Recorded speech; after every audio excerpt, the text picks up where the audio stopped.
Welcome back, folks, to the Get a Grip on Lighting podcast. Before we start, I'm going to put my phone on mute. That's right. That's a good idea always when you're doing a podcast. Today's show, we got Stephen Perry of 1000bulbs.com. Oh, yeah. We're going to get into it with him. We promise we're not going to talk about any COVID 19, though. That's a deal. That's right. No COVID today. But before we get there, we got to go to the easy folks, Greg, at Keystone Technologies, KEYSTONETECH.com, brother. Now, I don't know what we're going to talk to Steve about today, but I have a feeling of a few things, and Light Light Made bulbs, Easy maybe? might be one of them. Maybe light Maybe. bulbs, but maybe changing the way lighting was done. And I think Keystone did a great job of that. You know, a lot of companies just kind of put out what they thought was right. Keystone actually listened to customers, put the right product out, makes it easy for people to understand lighting, to get lighting, and to have the benefits that come from it. So check out Keystone for all your LED needs. Great supporter of distributors as well, actually, Hmm. and super innovative. You got to go to KeystoneTech.com. That's KEYSTONETECH.com. Of course, proud members of the National Association of Innovative Lighting Distributors. That's right, where it all started, man. And if you want to check out our educational suite of products, I know all three of the guys on this call have people in our educational products. And of course, Ellis Evolve, we got coming out hot. We got Mark Ray talking health effects. We got John Davenport talking about flicker. We're going to do a bunch of dark sky modules with Pete Strasser from the IDA, all coming out in the next month or so. So go to nailed.org. That's NAILD.org. But for right now, what's up, Stephen Perry? Good morning, Toronto. Hey, yeah, that's right. Don't stop believing. I broke my own rule. Oh, I there you broke go. my own rule. Sorry There about you that. go. That's okay. My Don't bad. stop believing. Yeah. What you got going on down there in Texas, brother? You guys, you know what? I've always admired Thousand Bulbs, and Kim Peterson and what you guys have been doing down there. Leading the online charge and sort of taking distribution to another level. How did it all start with Kim and Thousand Bulbs years ago? Yeah. Kim is a entrepreneur at heart, and he got in the lighting business back in the '70s up in the Nebraska area. Just working where he could, working for who he could. Wound up moving to the Dallas area back in '79. Still working at the distribution level, more of a door-to-door type, old school salesman. Which, if you sat down and talked with him, that is coursing through his veins. He's a door-to-door salesman in 2021. So sometimes that's a ship that's hard to steer. Uh, but Kim Pedersen's a great leader. So 79, he was bustling. But he wanted to do something for himself. So he started his own company. He'll tell the story. He had two sawhorses in the door. That was his desk. He and his wife were the first employees, and they were hustling. They were selling bulbs to places like the Reunion Tower in Dallas. I'm not sure if you've ever seen the big needle looking ball in the sky, but he would go and sell the heavy filament 130-volt light bulbs that go outside that nobody wants to change more than once a year. But the internet became a reality starting in the early '90s. In 1996, he launched 1000bulbs.com. First iteration of it. I don't know what that website looked like. But that was over 25 years ago, and we've seen many iterations of it. I started with him in 2005 personally, one of five salesmen at that point. Um, so here we are today with 35 salespeople. We've got 20 to 25 people in the customer service department. We have over 200 employees, heavy in the distribution area, online retailing. So it's a great success story. For sure. Now, you guys are located where in Texas again? Right We're outside in of Dallas? Dallas. Yeah, well, so Okay. we whenever we're talking to somebody, we just call it Dallas, but we are literally corporate office is in a little suburb called Garland, Texas.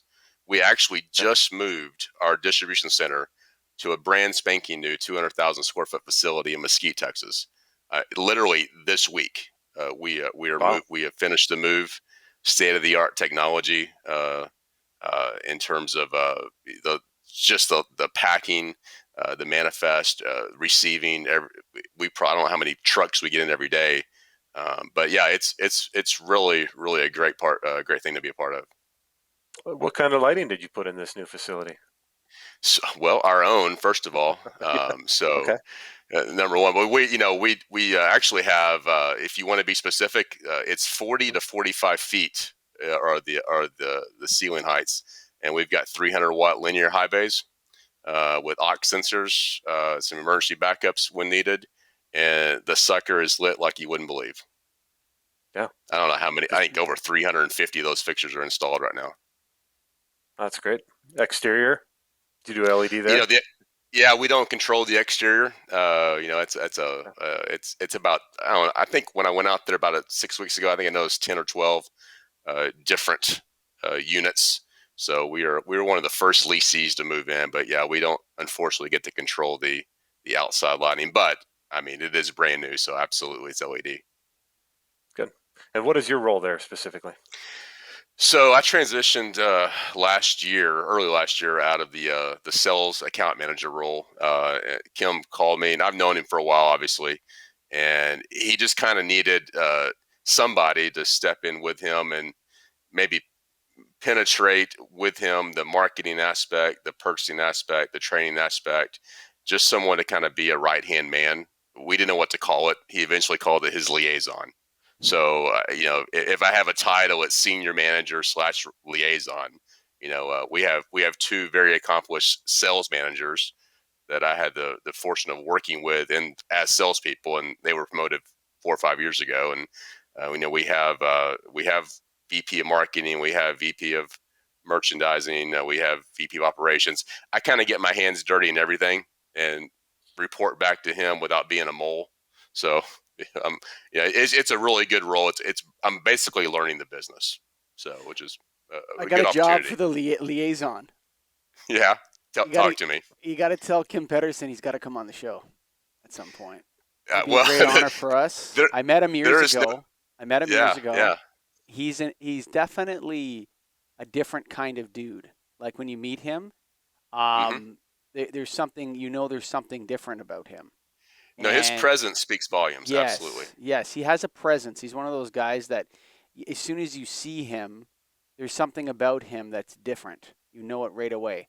And I'm using the Yeah. word different because most people like that are, they're a mixture of different things, and they're hard to quantify. Like what he's built at 1,000 Bulbs is nothing short of phenomenal, actually, in the lighting industry.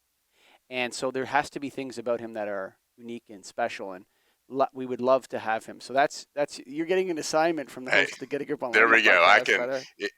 if that was the only reason for coming on this podcast, Show's over. then mission accomplished. Let's cut and let's cut it and go. So I mean, listen, his time is your time. I mean, he'd be honored to come on. Now, whether or not you're ready for him, that's another story, and that'd be on you. Yeah. But We're I always think ready. Let's go. I think it would be a wonderful conversation that your audience, I think, would thoroughly enjoy. Mm. Mm-hmm. So now from your role and with 1,000 Bulbs, you said you have 35 salespeople. That's true, and we're growing that this year. We want to add about 15 more. So did you have, looking back, and maybe you already answered it here, but in February 2020 to February 21, you have more employees? We've actually, we've had a few casualties of war, right? With what we're calling the pandemic that we cannot name. yeah, Is that what we're doing today? Okay. So we had some casualties, but really we were positioned to withstand a lot of stuff, and we actually added I want to say 7 to 10 new employees through it all last year, just in the account manager's role. And our account managers, the tenure there can be anywhere from 6 months to 15 years right now. There's 35 of them, and it's diverse. It's actually it's female led out there, which is significant. If a lot of our company actually is female led, and so which we're not embarrassed to. We want to portray that, right? I mean, that's something that we're proud of. From VPs on down to account reps. And so, their role, they jump in day one, they're talking to customers. Now, they're starting talking to residentials customers, they're learning the ropes, but eventually they're talking to corporations that have 150 locations and We're talking about how can we light every single square foot that you have. So, and most of my day and my role, aside from being Kim's, liaison, is specifically I train. So I do product training, sales technique training, just kind of parlaying, whatever experience I had into how can I make our staff better. And that's a learning process, and that's where Nailed really, eh, I've told people enough times, if I had taken Nailed as I was an account rep, I would have sold a lot more. There's no doubt about it. I Sure. just took it 6 months ago, Yeah. He's so talking about I can LS1 double and the suite LS1. Yeah, and LS Evolve as well is I don't know if you have your people in it yet. not I'll, yet, but I've I'll heard give of it. I'll give Yes, you an example on that, and I actually want to talk about the women issue a little bit because sure. I'm gonna get on if that's okay, Greg. I know you wanted to say something Yeah. here, but No, you go. You go. LS Evolve is an interesting I'll give an example. Yeah, just yesterday, one of my guys had finished LS Evolve, and he came to me and he's like, he watched Brian Brandis's track light video. Now, a lot of distributors don't sell track lighting. Okay, I don't know And why, we but do. Yeah. yeah, I mean, all of us can, but a lot of people aren't actively selling it. It's very high profit, high margin stuff. And he came to me. He's like, I want to buy these Satco track lights right after he took the LS Evolve module. And so they have interest. So like it really works as a sales tool to put uh, uh, um, what is it? Non like get people thinking about the scope of different types of things they can sell to customers. So it's interesting. Well, But yeah. Sure. Go commenting ahead. on I'm sorry. Go ahead. your women issue, the point you made about women and being proud of that. So Greg and I did a bunch of series on women in the lighting industry. Okay. And I find this an interesting phenomenon that the idea that there isn't that the lighting industry isn't welcoming to women is a new idea by that millennials and Gen X's have adopted. But if you talk to women in the lighting industry that are older, they all report that there's no barriers and no issues, and Yeah. there never was. Interesting. Yeah. Maybe it's a mindset, It's a mindset. People are it telling people that it's a problem. But if you yeah. look at all the top scientists in lighting, other than Mark Ray, they're all women. Okay. And you can see women all over the place in lighting, not just in lighting design, but in lighting distribution as well. And Yeah, talking electrical stuff. I mean, you're getting yeah, getting dirty and talking not just the basics, but the complex stuff, and that's nothing to do with us training. That's just, I mean, that's intelligence, that's confidence, and yeah. So and being I able don't, to this do the idea job. that there's no women in this idea that this is a new thing in lighting, that lighting is now becoming welcoming to women is I think is a fallacy. And I don't think that people should hang their hats on that. And we talked to Carol McLogan, who is she now runs Electrofed in Canada. She worked for Philips, and she came on, and we struggled to get her, and she ended up saying that actually she felt like it was easier being a woman in lighting than she felt like some of her colleagues that were men. So I'm not so sold on this pop culture idea that people apply to the lighting industry and say that, the lighting industry is not friendly to women. That's not what older women report. And it seems to be something that people have taken from Instagram or Facebook and tried to apply to somewhere that it doesn't belong. And so that's my point on that. Sure, And sure. Yeah. From my experience, I've seen some good old boy networks, especially down here in the deep south, who maybe don't want to entertain the idea of talking with a lady sales rep to get their business. And I've seen that personally have to be overcome. So I'm proud of our staff out here because uh, they've been able to at least overcome down here in my neck of the woods that stereotype sometimes that there's only certain people I'm going to talk about electrical stuff with, and it's not you. You know what I mean? And so it's just a different experience, maybe. But I can tell you, it's something that we're certainly happy to have that here. And whether it's a big thing or not a big thing, it's something that I'm looking across the room right now, and I can listen to phone calls, and it would blow you away.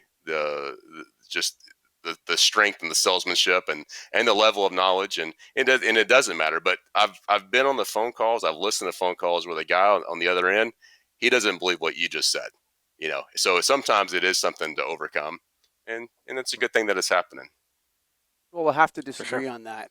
Um, and I'm not taking my word for it.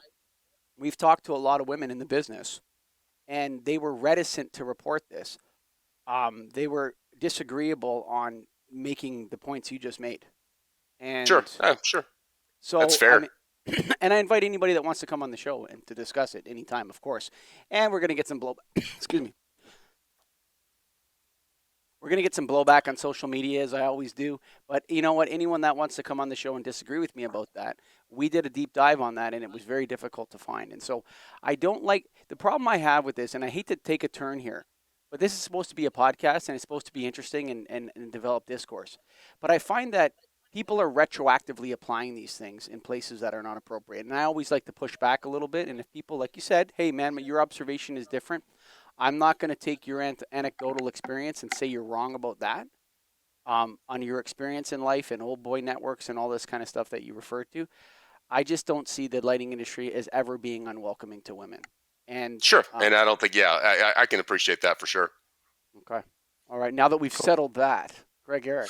Yeah, I mean, this fisticuffs from Toronto to Dallas, it's pretty intense. All right, well, I'm in between you guys, so let's tone it down. The sales reps you have, are they all in your Texas location, or are they all over the place, or remote, or where are they at? So for the most part, they're here in Dallas in the office. We do actually have a couple of reps for different reasons who are actually outside of the state, and we have a couple here in the Dallas area that work from home that started remotely during the pandemic, and it just worked out for them. It worked out that they were more productive in the way that they do business. So there was no reason to bring them back. But the 35 out of the 35, 31, I believe, are actually in the office right now today. Got it. And that's kind of one of the things Mike and I have talked about before, is lighting seems to be regional to some degree. For you guys, no. I mean, you're all over the place because it's online. Not at all. Now, Yeah. and I've always felt that you need some presence in person. You know, again, this is just my own experience from the lighting I've done. Do you guys do any in person, or is everything you're doing online and on the phone? Yeah, it's all online on the phone, and this is where Mr. Peterson would come in and go, yes, I agree with you 100%, old school, door-to-door, in-person sales. And so there's a segment that we're just not getting to right now that we would love the opportunity to meet. And that's something that it's always on the table. It's always, how can we secure more business? I mean, we're in this, it's a business, right? That's why we do this. And that's a part of the market that we know they do not shop with online retailers. They're looking at their specifications, and they're talking to people in their area with their marketing or their distribution reps, and they're going, where can I get this material? And those people are not necessarily talking to us, and we get that. So yeah, I think that's always something. It's an obstacle as far as revenue goes, but it's one that we've overcome pretty well with our business model. I mean, there's still a lot of business that likes to shop online, and then I think we're not the only ones that have our model where we lure you in with the online website, but then we show you what we can do, which is a white glove service with your account, with a corporate account, a business account, and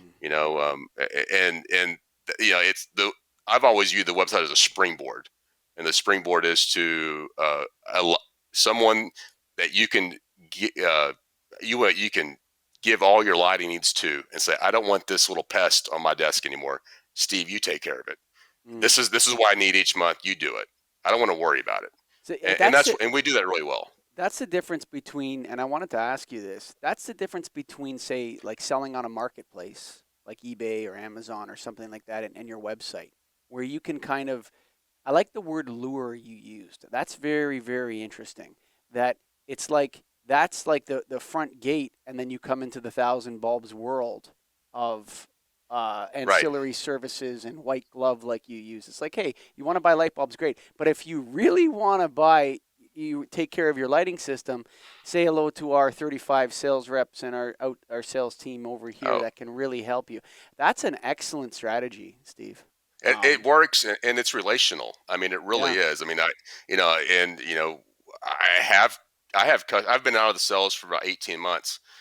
I have customers that call me daily that I haven't talked to 2, 3, 4, 5, 6, 7, 8 years, but they call me direct or they email me and say, hey, can I get this for you again? And I haven't seen them. Well, I strike that in the Dallas area. I had a lot of Dallas customers. I did go see them face to face. And to your point, it actually does help. When you put a face to a voice or an email, your business expands. But I had many what I would call friends throughout the country that I was their light bulb guy, right? That's who I was to them. They weren't buying from 1,000 bulbs anymore. They were buying from Steve Perry, and that really is it. But that's the experience that makes 1,000 bulbs better, makes it more profitable. Is that they're buying? I mean, that I was their face-to-face guy. They just never saw my face. So now that you've transitioned to Which this is not new a bad role, thing. That's a good thing. Yeah. but now that you're in this new role and they're still reaching out to you, what are you doing? Are you taking care, or are you passing it on to a new rep? No, so most of my accounts have been reassigned, right? And I Okay. handpicked some of those, and some of were just, we all of our reps, they could have 3 to 4,000 accounts in their name, right? But really, what are buttering their bread are about 200 to 500, really relevant daily, weekly, quarterly accounts. Those are all taken care of. I mean, they get passed along, and if they're if it's a marginal account, we'll find somebody to take care of them. I typically will try to talk to them once just to ease a transition, and also because I just like talking to them.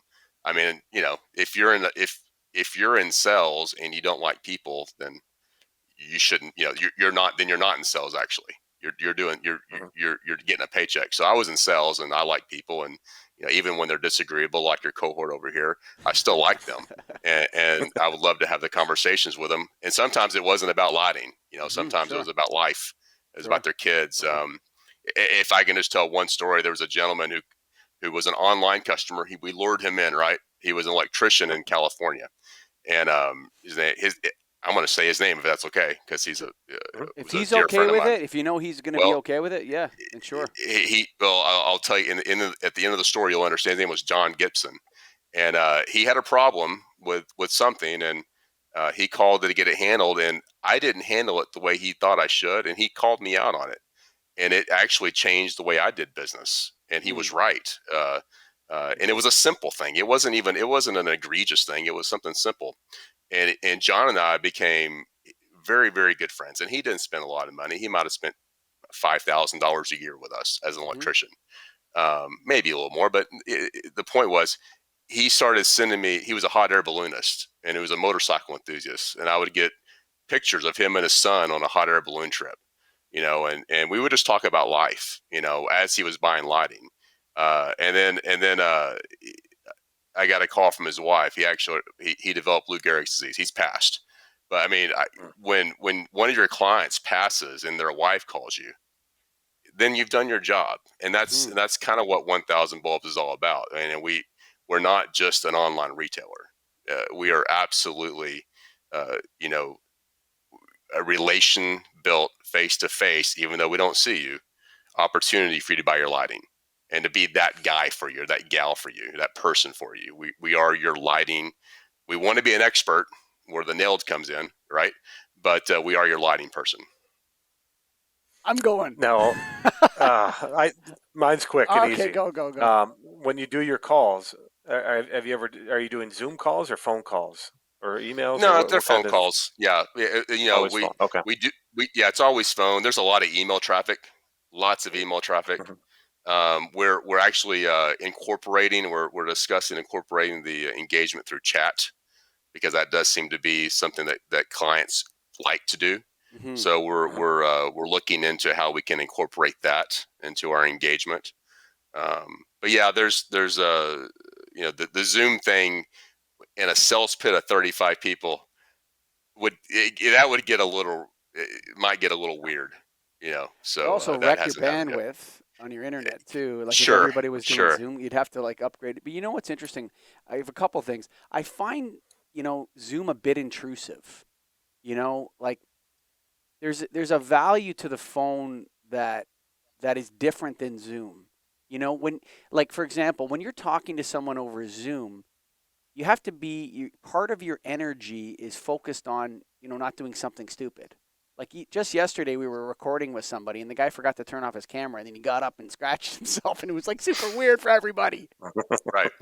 Yeah. But you have to I've got focus. this bottle of water. I don't want to drink it. I Yeah, mean, yeah. It's so like when you're on the phone, you can kind of relax, and it's a different vibe, and it's not so intrusive to people. It's like Zoom is like you got to log on, and then I have to see you, and a lot of people turn their cameras off. It's like it's too complicated. Sometimes it's better just to pick up the phone and make a call. I think no, I I really totally believe in agree. that. Yeah. But what I liked about when you talked about Mr. Gibson is this idea that I've always had in the back of my head that you learn from your customers. You customers teach you. And the ones that are the most disagreeable, so disagreeable, folks, is a personality trait. It's not good or bad. In fact, agreeable people are probably way more annoying than disagreeable people in the long Right. run. No. Yeah. Sure. In the short term, you're never going to get a straight answer out of someone who's high in agreeableness.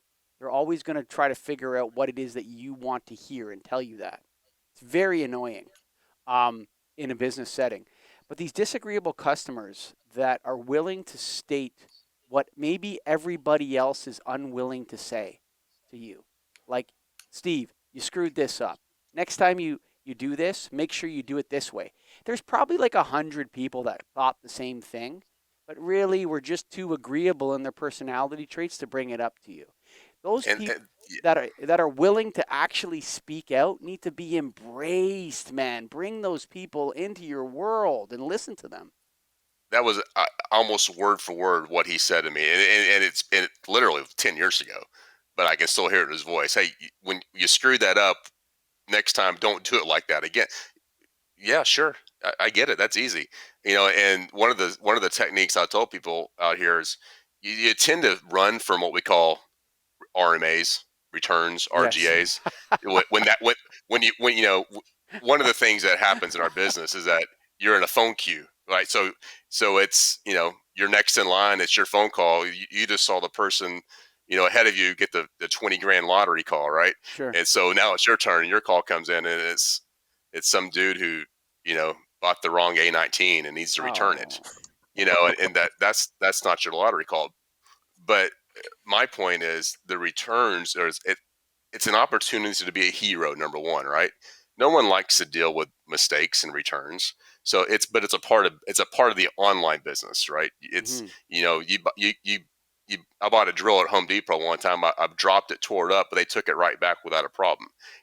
Calling somebody from 1,000 miles and returning something it's a little more of a hassle, but it's an opportunity for us to be a hero and to make a client, right? And to make a again the idea is we want clients for life, and I don't know how many quote unquote online retailers look for opportunities to turn a bad into a good. We're not worried about the transaction that went wrong. We're worried about where you buying your lighting the next 10 years, and that one guy with the A19 may be the CEO of a large company. You treat him right, you never know what's going to happen. So that's really the philosophy when someone does business with us. um, you know the other retailers are great, I'm sure. There's big names out there, but we do have a level of personal engagement, I think, that no one best. There may be some that equal, but I guarantee no one best what we do here when it comes to that. Respect for people should not be curated. You know what I'm saying? By who they That's a are. that's a big word. He needs to define that. No, so like people say, oh, you have to treat this person with respect because they're this person. That's Right. curating. Like, Yes. what are you No, talking about? You need to treat the, everybody with respect. the curation was the fact that they're a person, right? Yes. That's who That you respect, Yeah, they right? called us and they have a I need of some respect them. kind related Yes. to our business, so we respect them. Not And because now they're there's yeah, they're the CEO right. of some firm or they're a big shooter or so. That's when you're getting it. That's when you're being manipulated actually. You're being Sure, manipulated by absolutely. that person. If you're like treating them differently because somehow you have some aura that they're more important than other people, you are being manipulated. And I want to make a Yep. comment on this learning from customers as well because it's so important if people are listening. A lot of young people and people listen to this show. If somebody's willing to state an opinion that other people don't want to state and it's risky or it takes guts, they're not trying to be disagreeable. What they're trying to do is point to the truth. And they may be wrong, or they may not be exactly right in relationship to their relationship to thousand bulbs, say, or their opinion on women in lighting. But maybe they're trying to point out to you, that young women, that the lighting business is not, there's no barriers there. Come on in. Thousand Bulbs wants you. Premier Lighting wants you. Atlas Lighting wants you to come work for us. There's not this big problem of patriarchy pushing down on you. It's a very welcoming industry. It pays well, and you can learn a lot, and you can have a great career in lighting. And that's people There's from all backgrounds, all diversity to everybody. The lighting industry is welcoming to you. So you shouldn't feel like there's some sort of barrier that you have to overcome when you come here. Come on in, we want you. And learning from customers, Stephen. The idea that you took that and it applies, that's important from a Thousand Bulbs perspective, because Thousand Bulbs sounds to me like it welcomes that kind of feedback from people. Is that come from Kim as well? Kim will describe himself as an imperfect person living in an imperfect world where everybody expects perfection. So you're constantly failing and learning. You're constantly falling down and getting up. You're constantly learning from mistakes. People who don't make mistakes typically never learn anything. If that's their mentality. I mean, if you think that you're perfect, you're not learning anything at all. And really the only way to learn is because you did something that might be quote unquote a mistake, and you've figured out, how do I not make that again? I've learned something. So yeah, there's definitely a mentality that gets passed down from the CEO that, hey, we are imperfect people, but let's try to do the best we can. And the way we do that is through education, through being honest and open, and being able to express those opinions too, right? You've got to be able to be honest with what you think, even if you're talking to the CEO. So he'll walk around and he'll have little moments where he's very accessible. He'll come into the sales pit, the customer service area, to merchant marketing, and and he'll engage, and he'll engage with anyone just to see what maybe putting a finger on the pulse of what they think, and sometimes he'll get the correct, he'll make the correct assumption from what he hears, and sometimes the liaison will have to go, well, that's not really what they meant, but we talk about it, and we all learn from it, and he's surrounded himself with a lot of people who love him. I know that he loves us, and that I don't use that word loosely. He really does. He cares for our families. We mentioned Kim. It would behoove me to mention his wife, Patsy, as well. I mean, behind any good man, not any, but there's sometimes it's a really strong wife, partner, so to speak, and she's excellent. Patsy Peterson is the sweetest woman I've ever met in my life. Uh, you know, my mom's not listening, so I can say that, but she is. She is. She's really just a sweetheart of a woman. And when she's up here, the lights get a little brighter, and that's a horrible pun, but it's just the truth. And so she's fantastic as well. So I want to give her some kudos publicly. That she's been very, not only supportive but innovative. She handles anything that's I'm gonna use the word charity related. So she's pushing any ways to take the blessings that we've gotten from this company and passing them on. And that's a passion of hers. So it would be great for you guys. She wouldn't talk to you because she doesn't want any public. She's not the on air person, but she needs to be honored, at least on air. So there you go. Nice. Now, in terms of your business, do you have a percentage, or what percentage is residential versus commercial? Do you know that number? That number, yeah, I don't know the number. Just I wouldn't be able to give you a specific. And I know I'm absolutely Percentage. Right. What I know is that, number one, that the disparity. It used to be 60-40 residential. Maybe 15, 20 years ago. It's absolutely reversed. I would say it's probably 65-70 commercial. With the rest residential, especially in terms of revenue. Now, traffic may be a bit different, but in terms of revenue, it's absolutely a commercial-oriented business. And so, we've grown from just selling light bulbs and ballast and rope light to, LED fixtures. If you've taken the time to get on the website, you'll see that we are deeply entrenched in all things industrial and office LED fixtures. And that's really been the push of the last 2 years, is to make sure that, hey, you need, if you need to supply your 200,000 square foot warehouse, we've got it not only covered in stock, ready to ship, palletized. It's easy to do. We can get it to you in 3 to 4 days. We're ready to rock and Stop roll with that. that. So we have inventory. Stop that. The other people want to sell stuff too, all right? I know. Well, what am I going to do? You gave me the mic How today, about so there you go. How about of those commercial customers? Do you have any idea what percent might be contractor versus end user? uh, again, guesswork. The Yeah. being able to actually put a finger on how many that is. But I would bet, I know personally speaking, my two number one types of accounts were supply houses and contractors. That was my niche, and I don't think I was alone in that. I know that we do a lot of contractors, but our pricing dictates that the end user goes around them sometimes. I mean, you get great pricing right online. It's sometimes Yeah, it's a stop battle that between too, the would you? yeah. uh, you know, again, you gave me the opportunity to say Yeah. something, but Well, you know what? we You said go that ahead. Kim's an imperfect man living in an imperfect world with a world that expects perfection. I think your website's pretty perfect, dude, to be honest with you. I really appreciate that. A Yeah, lot I of mean, work it's we have in house, and that's in house.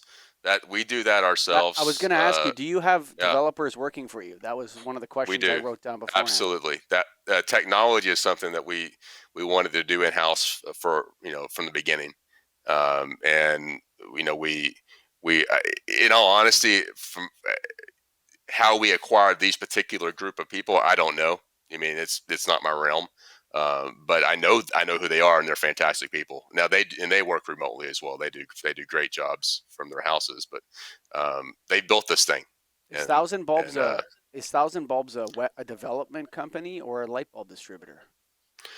we're an online retailer, is what we are. So we built our website in house, but our focus is on distributing light bulbs through online retailing. We have our hands in a little bit of everything. If we're not a technology company, we're not going to do well in 2021 moving forward, right? So we've got to be able to pivot, as things turn. But our core is we are a sales group, and what we sell is lighting, and we sell it online. That's the core of who we are. You guys have your own No, brand? you're Sorry, Greg. You guys have your own brand? exactly what I was going to ask. There you Sorry. go. We Yeah. one KB is the main distributor for PLT Solutions. So we that is a an up and coming manufacturing brand, and we're their number one rep.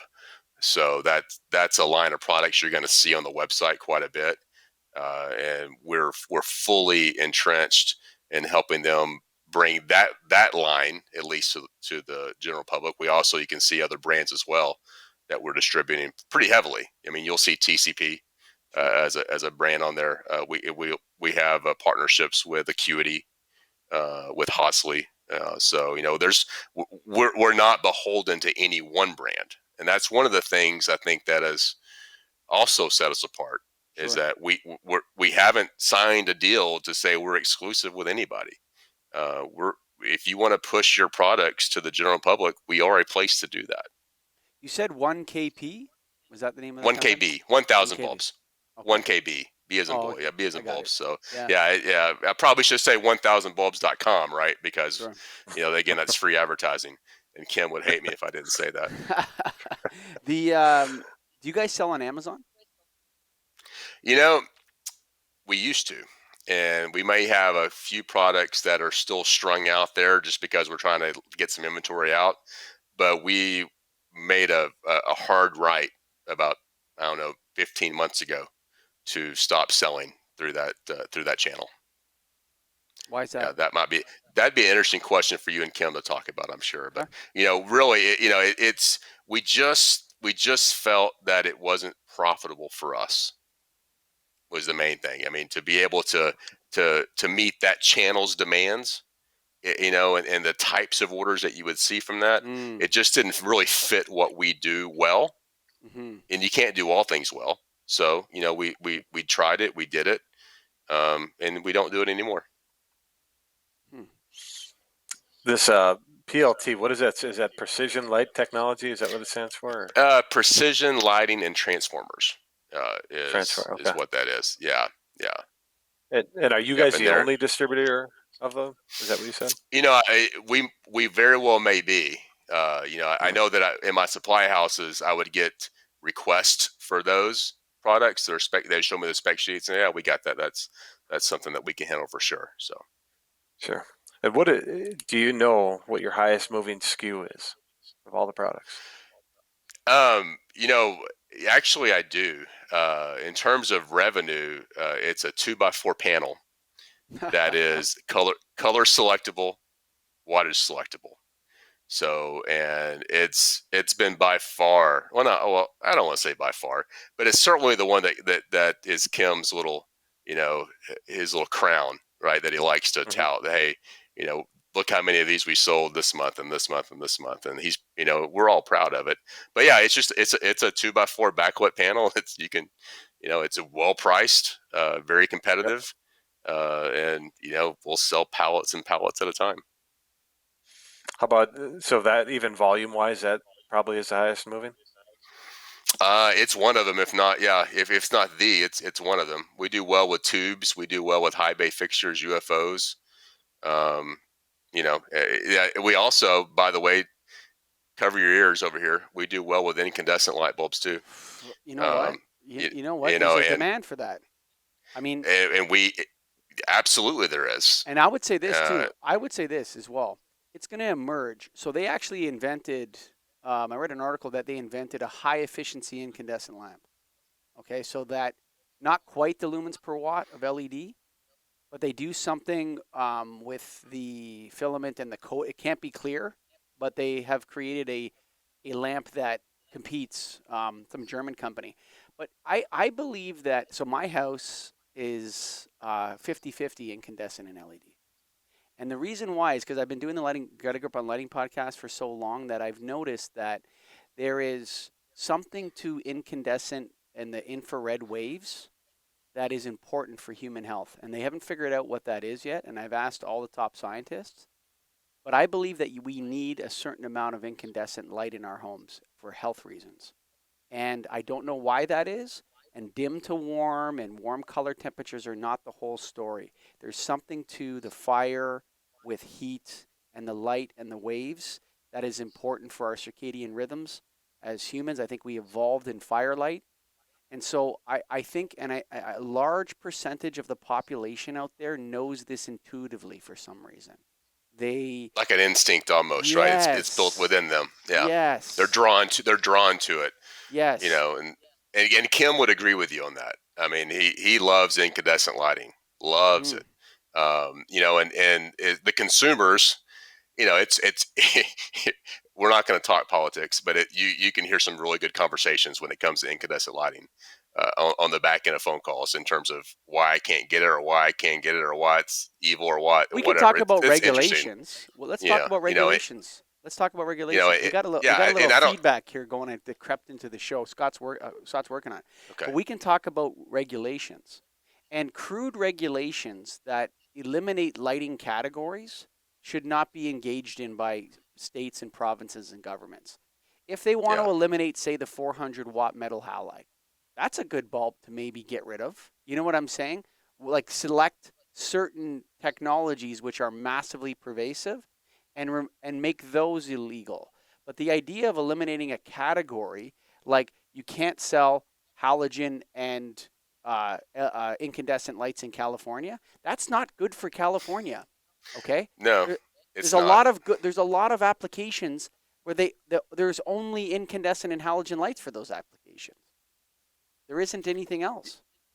Yeah, I agree. And, you know, I'm not going to profess to know the origins of the regulations and the laws that have gone into effect and who started what.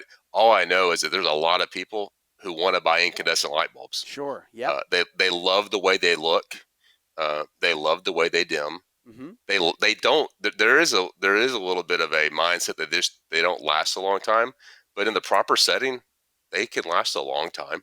Um, um, Especially when they're dimmed. and yeah, and that's the proper setting, right? And that's why you want them. You you want to be able to have that mood, that glow. I use a very sophomoric way of talking about it. It's just a nice glow, Sure. right? Sure. It's something you can't get with an LED or with That's a, the a infrared CFL. heat, the Yeah, infrared light, and the heat that's coming out of it that your body feels. It's a feeling. Incandescent lights are sure. delivering a feeling as well as a light source. And LED When lights offend that. They don't just, they're not when I benign, first they offend yeah, it. when I first came into the industry, the SAD lighting, the SAD Hmm. uh, uh, element Seasonal was affective in play. disorder for Yes, those who and don't know so that. the bulb. I don't know if it was Verilux. Yeah, that Sure. had the neodymium uh, coated light bulb that just we couldn't keep it on the shelf. And then the 5,000, 6,500 Kelvin CFL replaced it because you just had to have something that made you happier, which is the complete antithesis of what you're suggesting right now, which is your incandescent light bulb is what keeps that rhythm flowing. And I think it's just all about who's getting inside whose head for the most part. But from a pure number standpoint, I can show you proof. People use them. They want to buy them, and we're gonna I can't keep we're gonna chandelier keep bulbs that on the available. shelf. I can't keep Yeah, chandelier bulbs on the shelf, dude. We sell so yeah. many chandelier bulbs, like all different And, shapes and sizes and wattages and bases and everything, man. People love them. and so whenever I'm trying to, we do have that clientele that they want LED. They have some economic reasons to go LED. They have some energy saving reasons to go LED. So, but they love that incandescent light bulb. And I think about, just restaurants, steakhouses maybe that have that. You walk in there, what do they want to use? And yeah, I have some suggestions. I have some lamps that I could show you that work almost as well. You're talking about a filament based frosted LED light bulb that does dim pretty well. We have that on the shelf, and it does well. So the world, in other words, the world's still trying to mimic the incandescent light bulb because it's so good. And there are a segment of the population that just demands that effect. So, Let's and you say for can't example you made. reproduce it. I'm gonna make a comparison to you. So incandescent lights are. Oh, that feedback's driving me crazy now, Scott. You got to figure something else there. Incandescent lights are to are like candles. They're a form. There's a burning filament inside of it that's delivering a non-visible form of light that is humans know it when they feel it. Period. End of the Yeah, story. And yeah. It's funny. LEDs Yeah. flicker when you dim them, and that is offensive. It's not actually Oh, benign. It's damaging. yeah, trust me, we get the phone call that when every other phone call says my lamps are flickering. Yeah, it's offensive. But going back to your candle statement, I giggle inside because one of the ways, one of Kim's pastimes is trying to figure out what to say about something to get somebody to click on it. It's like playing the lemonade stand, right? How can I describe it to click on it? And he loves the term candle glow. Mm. He's called incandescent lamps candle glow. And when we're talking about 2200 Kelvin on an LED, he calls it candle glow. And and I've never heard anyone else say that before, so I'm almost going to go, well, crap. Now you're going to make me defer to Kim because I've always hated the term candle glow, and here you are making him the rock star, saying that's what we should say. Well, that's because he's a visionary leader. And so Of course, he's way past most people in the industry in terms of what he's thinking about.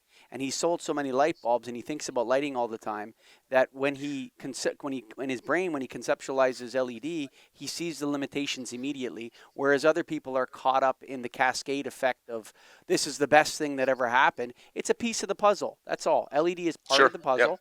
And so is incandescent. If a light is run 24/7 or 12 hours a day or 8 hours a day, it should be LED for sure. I'm with 100%. But in yeah. people's homes, incandescent lights should be everywhere.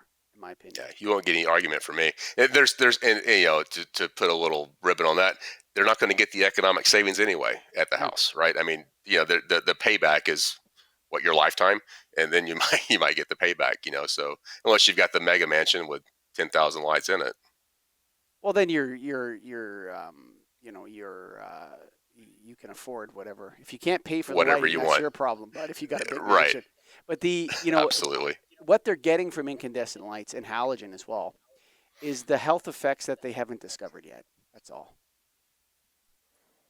That's it. They're getting the benefits of a firelight in their home, something akin to candles and fires, which delivers infrared waves, and that's important in the health question. And the researchers haven't figured that one out yet. Period. End of the story. And Kim knows it, and I know it, and we'll just wait. Sure. Yeah, and as we wait, we just try to meet the demands of the people right now. Exactly. So, which is, again, if you want your LED, I got it. But if you want your halogen MR16, your incandescent VR30 for your house, I got that too. And we got people who know about them still. Right? So, and we stock them, and we're ready to go. And to transition back to business on my side, shipping. Are you running into a lot of shipping issues because you ship your product everywhere? Well,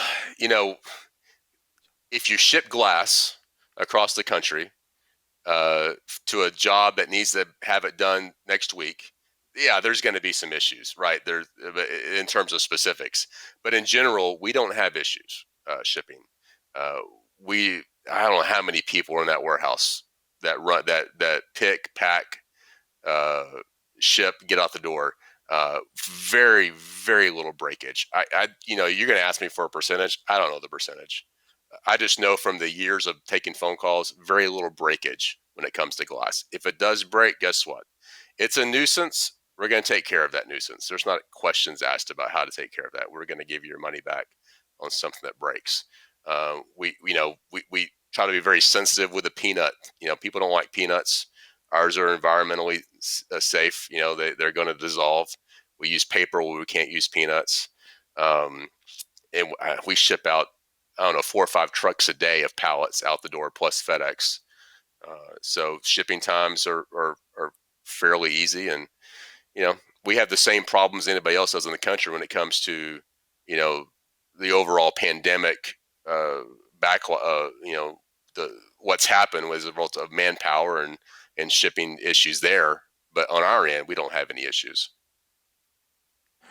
And then the last item I wanted to ask about is non-lighting product on your website, like PPE masks and things. Are you actually selling those? Is there any other items that you're doing? The PPE is, it was a response last year, obviously, and we wound up giving away over 5 million masks, instead of selling them. We did you spend so much, you get a box of masks. We did, and we did sell. We had some that were, some profit as well, but the vast majority we gave away. We did hand sanitizer at that point too, and some other products. But as far as non-lighting, we everything that we do is going to be based with lighting, whether it's the controls, switches, tape, rope light. I'm trying to think about the website right now.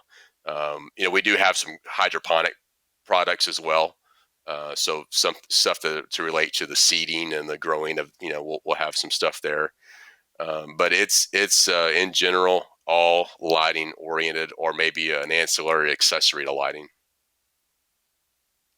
Well, Steven, thank you for being a guest on the Get a Grip on Lighting podcast. Sure. Coming up on an hour here. Folks, made it to the end, and you're listening. If you listen to this podcast, you probably already know about thousandbulbs.com, because they're out there. Whenever you search anything on the internet, you find them. I guess Kim Peterson and I will just wait for the scientists to vindicate our opinions, which will happen, I guarantee you. But before you go, you might want to pull out your phone or your computer, Greg Ehrich, and they should go to KeystoneTech.com, brother. That's KeystoneTech.com. What do you got, Greg? That's right. Light made easy, all the LED products you need. They give good samples too. That's always an important thing we didn't talk to you about today, but that's an important part of lighting, is getting samples in people's hands, and Keystone does a great job of that. So the easy folks down at Keystone Tech, of course, National Association of Innovative Lighting. The National Association, yeah, we're live. National Association of Innovative Lighting Distributors. Go to nail.org. That's right. All of our people on this show are LS1 trained. Not all, but we're getting there. And we also have LS Evolve and LS2 for you. Come on down. And Stephen Perry, any final thoughts for the listeners at the end of the show here? Hey, I appreciate the opportunity. First time I've been able to speak with gentlemen in the industry like yourself on a podcast. So thanks for letting me trip up in the beginning and then saving it in the end. 1000bulbs.com. All your lighting needs met, whether you are a homeowner looking to do a little thing, or if you've got a business and you need to cover your lighting, all of your corporate needs. We've got it. Just come to us, phone call, website. We'll take care of you. Before that, go call Atlas Lighting. We're not competing. There's the iceberg's big, sir. We got plenty of room for everybody here. Exactly. And Kim Peterson, I have great admiration for you. Greg and I both do. Yeah, we'll get you hooked up with him. I think he'd love to come on your show. Thanks for listening, folks.